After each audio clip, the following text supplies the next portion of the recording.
She thought the judge had made a paperwork error when she was sentenced to men's prison for defending herself. The mistake would reveal a systematic program designed to psychologically break an entire generation of potentially rebellious men. Sophie stared at the intake officer who had just handed her men's prison uniforms.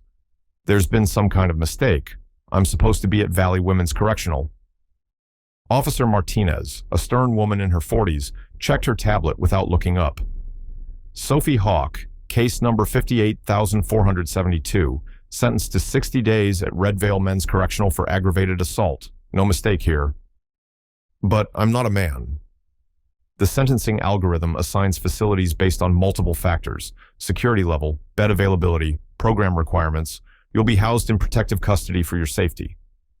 Sophie's crime had been pushing away a man who'd been following her from the subway to her apartment, grabbing her arm when she tried to enter her building. When she'd shoved him off and he'd fallen, hitting his head on the concrete steps, witnesses had called police. 20 minutes of excessive force against a man who'd been attempting friendly conversation had earned her 60 days. She'd expected a standard women's facility, not this. Red Vale Men's Correctional looked more like a medical facility than a prison. Clean, modern buildings surrounded by high fences, topped with surveillance equipment.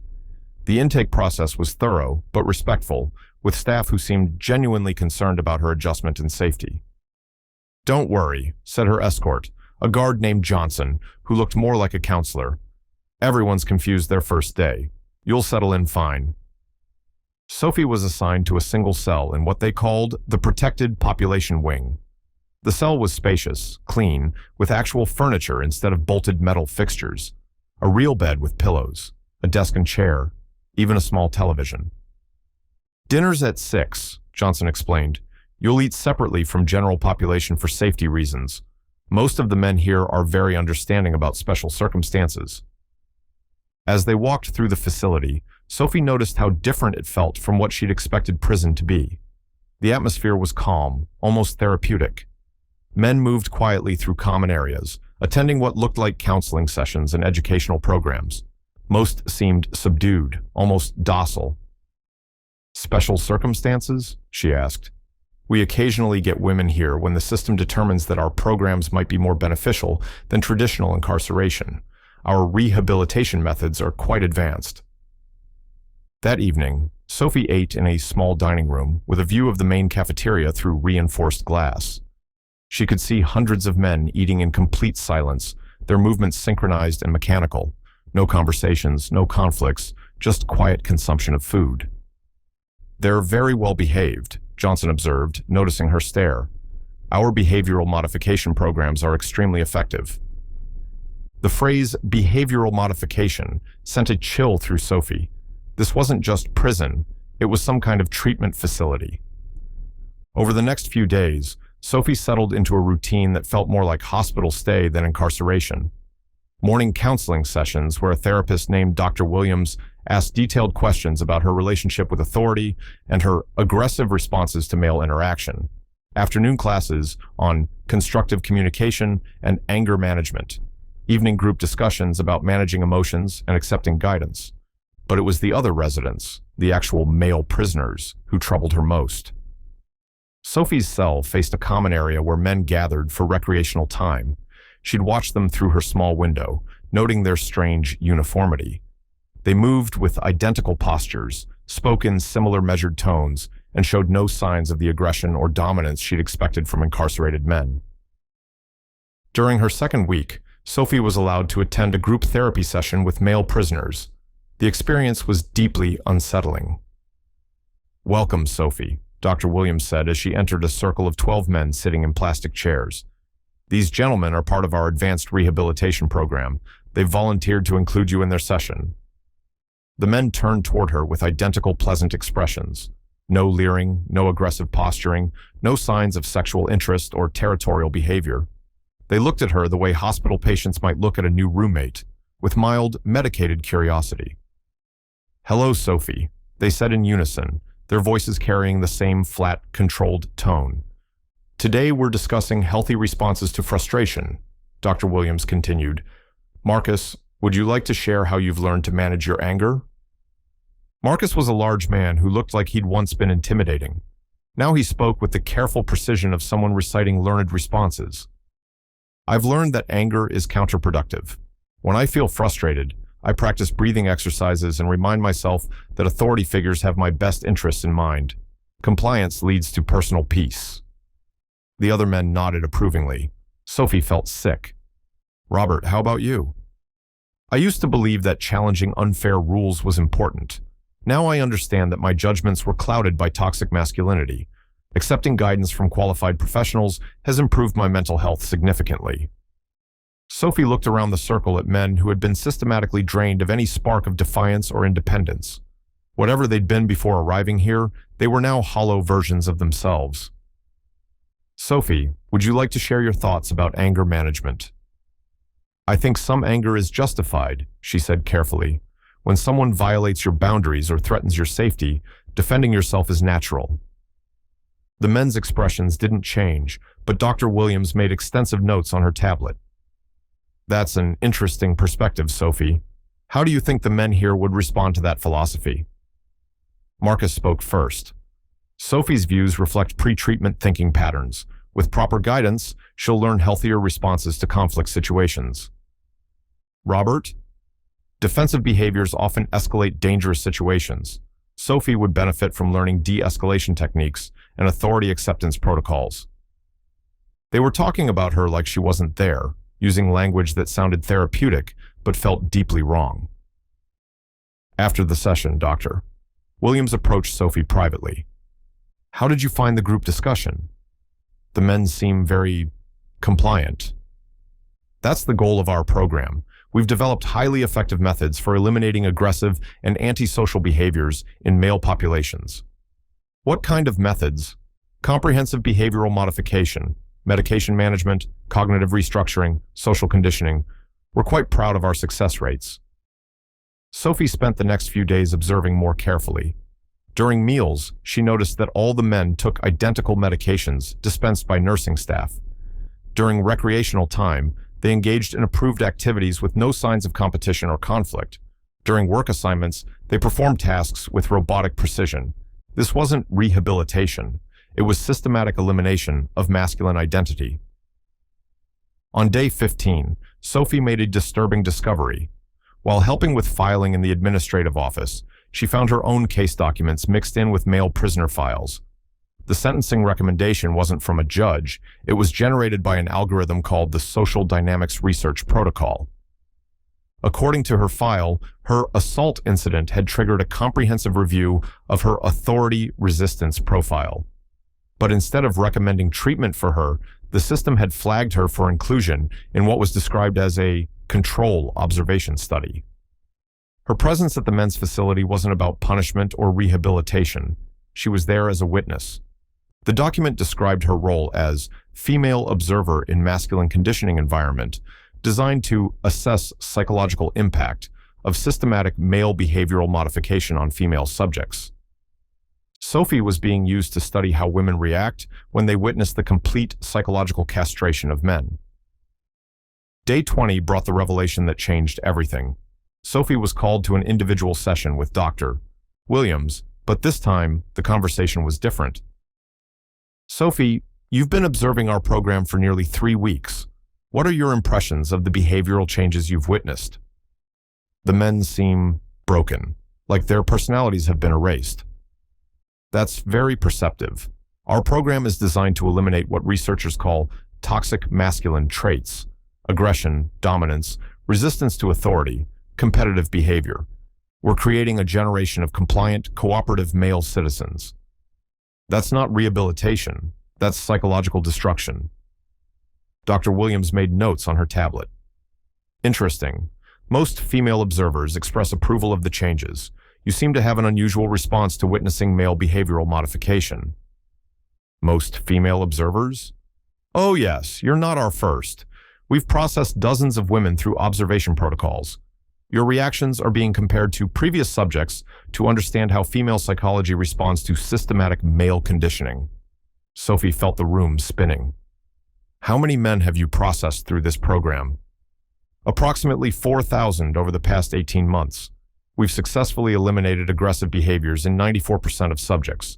The remaining 6% require extended treatment until compliance is achieved. What happens to them after they're released? They return to their lives as model citizens, cooperative employees, compliant husbands, non-confrontational community members. Crime rates drop, workplace conflicts decrease, domestic disputes virtually disappear. And the women who observe this? That data is still being analyzed. We're measuring various psychological responses to male behavioral modification: approval, anxiety, arousal, protective instincts. Your particular response pattern is quite rare. Sophie understood now why she'd been placed here. Her assault had been engineered to bring her into this facility as a test subject. They wanted to study how different types of women react to witnessing the systematic emasculation of men. Dr. Williams, what's my release date? That depends on several factors: your cooperation with the observation protocol, your psychological adjustment to witnessing male conditioning, your willingness to participate in follow-up studies. I was sentenced to 60 days. Administrative sentences can be extended for therapeutic purposes when subjects show signs of psychological instability or resistance to treatment outcomes. Sophie realized she could be held indefinitely if her reactions to the male conditioning program were deemed problematic by the researchers. That evening, Sophie lay in her cell, thinking about the men she'd watched being systematically broken. Marcus, who had probably once been a strong, independent man. Robert, who might have been a leader or activist before his personality was chemically and psychologically erased. Hundreds of others who had entered this facility as individuals and left as compliant shells. But the most disturbing aspect wasn't what was being done to the men. It was what was being studied about the women who witnessed it. How many women had been brought through this program? How many had approved of seeing male dominance eliminated? How many had been aroused by watching strong men reduced to submissive compliance? How many had developed protective instincts toward the broken men? And what would the researchers do with that data? Sophie's observations were being used to understand female psychology on a scale that could reshape society itself. If women could be conditioned to prefer psychologically castrated men, traditional masculine resistance to authority could be eliminated within a generation. The next morning, Dr. Williams approached Sophie with a tablet displaying behavioral assessment results. Your psychological profile is quite unique, Sophie. Most female observers show positive responses to male behavioral modification. You seem to experience what we classify as protective distress. Meaning? You appear to feel sympathy for the subjects rather than approval of their improvement. This suggests you may have been conditioned to prefer traditional masculine traits: aggression, dominance, resistance to authority. Or maybe I recognize psychological abuse when I see it. Dr. Williams made more notes. That response pattern indicates significant conditioning that would need to be addressed before your release. What kind of conditioning? We've developed companion protocols for female subjects who show resistance to male behavioral modification outcomes. Intensive therapy to help you understand why compliance and cooperation in men creates healthier relationship dynamics. Sophie felt a chill. They weren't just studying her reactions, they were preparing to modify them. What if I refuse the conditioning? Refusal would indicate deep-seated psychological issues requiring extended therapeutic intervention. We're prepared to provide as much treatment as necessary for your adjustment. That afternoon, Sophie was escorted to a different wing of the facility she'd never seen before, the Women's Conditioning Unit. Through reinforced windows, she could see female prisoners engaged in their own behavioral modification programs. These women initially showed resistance to male behavioral improvement, Dr. Williams explained. They're learning to appreciate cooperative, non-aggressive male partnership models. Sophie watched women sitting in circles, reciting mantras about preferring emotionally available, non-dominant men, and supporting the elimination of toxic masculinity in society. Their voices carried the same flat, programmed quality she'd heard from the men. How long do they stay here? Until their psychological assessments indicate successful attitude adjustment. Some require only a few months, others need more extensive intervention. And then what happens? They're paired with male graduates of our program. We've found that women who've been properly conditioned to appreciate compliant masculine behavior form very stable relationships with behaviorally modified men. The scope of the program was staggering. They weren't just breaking individual men and women. They were engineering the psychological foundation for an entire generation of relationships based on mutual compliance and submission to authority. Dr. Williams, what happens if someone refuses to participate in this system entirely? Refusal to participate in therapeutic programs designed for your psychological well-being would indicate severe antisocial tendencies requiring indefinite treatment. That night, Sophie made a decision that would either result in her freedom or her permanent imprisonment. During her evening therapy session, she would pretend to embrace the conditioning while secretly documenting everything she could remember about the program. Dr. Williams, I've been thinking about what you said about my psychological conditioning. Sophie began the next morning. Maybe I do need help understanding why I react negatively to male behavioral improvement. That's excellent progress, Sophie. Recognizing the need for attitude adjustment is the first step towards psychological health.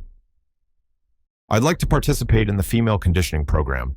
I want to learn to appreciate compliant, cooperative men. Dr. Williams smiled and made enthusiastic notes. I'm very pleased to hear that, Sophie. We'll begin your therapeutic adjustment immediately. Over the next week, Sophie attended conditioning sessions while carefully memorizing every detail of the program's structure, staff names, treatment protocols, and the identities of other subjects. She learned that the male behavioral modification program had been operational for 3 years, processing thousands of men who had been identified as potential sources of social resistance. The selection criteria were broad enough to include anyone who had ever challenged authority, questioned policies, organized protests, or displayed what the algorithm classified as antisocial masculine behaviors. Traffic violations could trigger evaluation if the subject had argued with officers. Workplace complaints could result in assessment if the employee had shown aggressive resistance to management decisions. The female observation protocol was newer, designed to study how women could be conditioned to support the systematic elimination of masculine independence. The researchers had discovered that women's reactions to male behavioral modification varied dramatically, and they were developing techniques to ensure uniform acceptance of the program's goals. Sophie's protective distress reaction had been classified as particularly dangerous because it suggested she might encourage men to resist conditioning or help them recover their eliminated masculine traits. On day 35 of her 60-day sentence, Sophie was called to a final evaluation session. Your progress has been remarkable, Dr. Williams told her. Your attitude toward male behavioral modification has improved significantly. I understand now why compliant, cooperative men make better partners. The program is helping eliminate toxic behaviors that harm relationships in society. Exactly. And how do you feel about the men you observed during your early weeks here? I see now that they were sick. The aggression, the dominance, the resistance to authority, those were symptoms of psychological disorders. The treatment helped them become healthier people. Dr. Williams reviewed pages of assessment data. Your psychological profile now indicates successful adjustment to witnessing male behavioral modification. You've been approved for release with continued monitoring. Continued monitoring? Monthly check-ins to ensure your attitude adjustment remains stable. And of course, we'll be tracking your relationship choices to confirm you prefer behaviorally modified partners. Sophie maintained her compliant expression while processing the implications. They would monitor her for the rest of her life, ensuring she never reverted to her original psychological state. I understand. I'm grateful for the treatment. There's one more component to your release protocol. We'd like you to participate in a community outreach program, sharing your positive experiences with female behavioral modification to help other women understand the benefits. They wanted her to become a recruiter for the program, convincing other women to accept the psychological castration of men as a positive social development.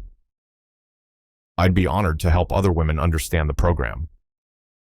3 days later, Sophie walked out of Redvale Men's Correctional as a supposedly reformed woman who now supported the systematic elimination of masculine independence. She'd been provided with an apartment, a job at a community counseling center, and a social worker who would monitor her adjustment to healthy relationship dynamics. But hidden in her memory were the names, faces, and details of a program that was quietly reshaping the psychological foundation of an entire society. Sophie's first stop after her release wasn't the apartment they'd assigned her. It was a payphone outside a gas station 3 towns away, where she called a number she'd memorized from a men's rights advocacy group. This is Sophie Hawk. I have information about a government program that's systematically destroying the psychological autonomy of American men, and I have proof. The voice on the other end was skeptical at first, but as Sophie began describing the details of what she'd witnessed, the medications, the conditioning protocols, the numbers of men processed, the female observation studies, the skepticism turned to horror. How many facilities? I only saw one, but the paperwork referenced 12 pilot programs across 6 states. If they maintain the same processing rates, they could be modifying the psychology of thousands of men every month. And the women? They're studying how to make us complicit, how to condition us to prefer broken men, to support the elimination of masculine strength and independence. What do you need from us? Protection, resources, and help getting this information to people who can expose what's happening before it's too late. As Sophie hung up the phone, she looked back in the direction of Red Veil Men's Correctional. Somewhere in that facility, new male prisoners were beginning their journey towards psychological castration. New female observers were being studied to understand how women could be turned into willing participants in the destruction of masculine independence. But for the first time in weeks, Sophie felt something she'd almost forgotten during her conditioning: the fierce protectiveness that had gotten her arrested in the first place. The same instinct that had made her push away a man who threatened her safety now drove her to protect an entire generation of men from systematic psychological destruction. The program had tried to break her spirit, to make her complicit in their social engineering experiment. Instead, they had created their most dangerous enemy, a woman who had seen the truth and was willing to fight to expose it. Sophie's war against the systematic emasculation of American men was just beginning. The story ends, but the system continues. This channel survives because of you. Like, subscribe, and share. The next transmission awaits on screen.